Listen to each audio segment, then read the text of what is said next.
Hey everybody, David Alter here for Rink-wide Toronto, presented by Bodog, Canada's home for casino games and sports odds, where everyone goes to play. And tonight, the Toronto Maple Leafs play host to the Detroit Red Wings for the first half of back-to-back games. The Leafs will take on the Flyers in Philly on Sunday. The Maple Leafs will not make any changes as far as skaters go, but it was a really bizarre morning. This was a full skate. The team took Friday off, and when they do that, they have a full morning skate instead of an optional when they have a practice day. And so everyone was on the ice, as you would expect. There were no changes, as I mentioned, to the skaters, but it was Ilya Samsonov taking the backup net and Matt Murray taking the starter's goal. So what do we normally do? We put out, okay, projected starter is going to be Matt Murray. He's taking the home net. That's usually the protocol for goaltenders. When the team is on the road, the goaltender occupying the visiting net at the skate is typically the starter for that. Well, what happened was they opened up the room. Ilya Samsonov is there. I'm having casual conversation with him. We're doing our regular availabilities. Didn't notice Matt Murray was not even in the room yet.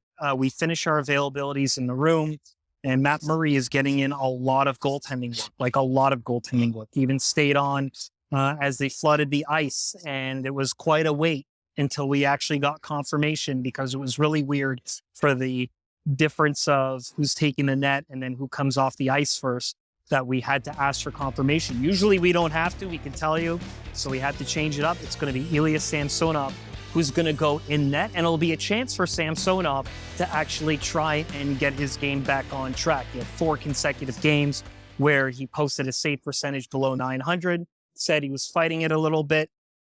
Should have a well-rested team in front of him. That was the case. Interesting to note, it was asked if this was the plan, just given the bizarre nature of how long it took even for Sheldon Keefe to speak to us. Like, a lot of it was just not very routine. So that's when your spidey senses as a reporter start tingling and you wonder, well, what's going on? But they said this was the plan. Got to take them at face value. Ilya Samsonov is going to get the net. And then I guess we'll see on Sunday against Philly if that remains to be the case, if they actually do split the goaltenders going in like they normally do for back-to-backs. But Matt Murray, of course, was coming off his worst start of the season with an .808 save percentage against the Kraken.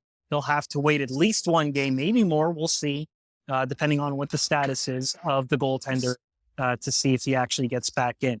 Sheldon Keefe also said he didn't contemplate any sort of changes to the lineup, despite the fact that they didn't play very well on Thursday. Said he wants to give his team a bit of runway here and let them work out of the last couple of defensive lapse games that the Leafs have had here as the calendar flipped from 2022 to 2023. It is Indigenous Day here. The Maple Leafs did get a talk from the community before they took the ice, and the Leafs will wear special jerseys that have been designed for the warm-up for the game against the Detroit Red Wings. That's the story here. Myself and Rob Wong will have your post-game show as per usual. Make sure you rate and subscribe on all your favorite podcast platforms to Rink-wide Toronto, presented by Bodog. Poker tips, sports odds, and free casino games. It's time to play Rink-wide Toronto, pre-game, post-game, every